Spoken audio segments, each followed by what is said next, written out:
Don't know if I've met all of you yet. I'm Peter, one of 12. It's good to have you here tonight at this breaking of bread. Hope you listened to the second reading tonight from my friend Paul. Paul and I have spent time together. Paul was not one of the apostles, you know. But you notice how he recorded the words of the institution of the Eucharist just as they are. I didn't teach him those when he was with me. He learned them directly from the risen Lord.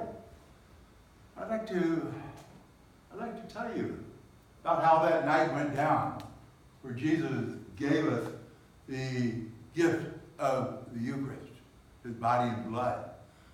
You know, that was Thursday, and Jesus told some of us to go and get the upper room ready for the Passover, which was to be on Friday, of course. And we got it ready.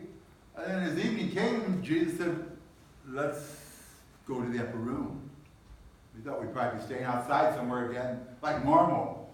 But we went to the upper room, and there's the grip stuff that we got together. We had bitter herbs, and we had the bread, we had wine. Everything was needed except for, we didn't have any lamb because they don't kill the lambs until the next afternoon, about 3.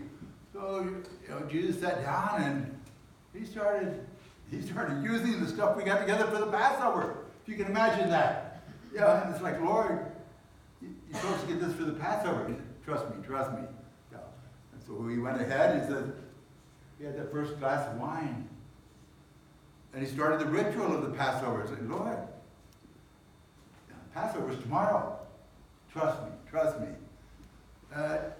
Then we came to the point of a second glass of wine, and again I said, Lord, this can't be the Passover meal. We don't have a lamb. He said, God will provide. God will provide the lamb. And then we came to the third glass of wine.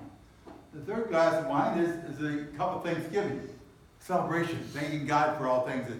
And he did. He gave thanks to God, all right, but in his thanksgiving, he said, take this, all of you, and drink it. This is the cup of my blood, which will be poured out for you. It's like, didn't know what to think. What is he talking about? That's not part of the Passover supper. And yet, he said, Lord, this is not the Passover. And he said, trust me. And then, there's 4 cups of wine in the Passover. So I went ahead and I went and started filling the glasses for the 4th cup of wine, and he got up in a hurry and left. It's like, I thought I did something wrong. I thought I maybe offended him. He said, no, I will not drink again until I am in the kingdom. And like, okay. But then things really went wrong. Things went south at that point. So we went out to the garden where we often stayed, and Jesus asked me to come and pray with him. I was tired, but I watched him, and he was in the garden, and he sweat blood. He was sweating blood. He said, Father, let this cup pass from me. Let this cup pass from me. In the world is he talking about? Let this cup. But I began to see. Because he went arrested later that night. He was put in jail, tortured, and then led to the cross Friday. And as I watched him on the cross, you could hear him when he said, I thirst. And they gave him wine to drink. With that, he said, it is finished. It is finished. It is consummated. And as soon as he died, at the 3rd hour, when they killed the lambs for the Passover, they pierced his side and bled him out, just as the lambs are bled out. Like, what in the world? We were all dumbfounded, scared. We went back to the upper room for the next day because we couldn't travel, we couldn't do anything except stay out of sight. We went to the upper room, and Saturday night, we were sitting around talking about what had just happened, how the Lord had died. And there was still some bread and wine there. And I picked up one of the loaves of bread, and I said, You know, last night, Thursday night, he said, take this, all of you, and he said, this is my body. And, you know, then he took some wine and he said, take this, all of you, and drink it. This is the cup of my blood. Oh my gosh! Jesus is here.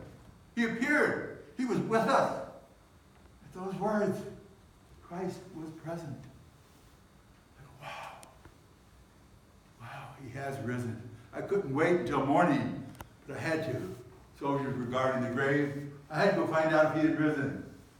When the women who were not afraid came and said that the grave was empty, I checked it out.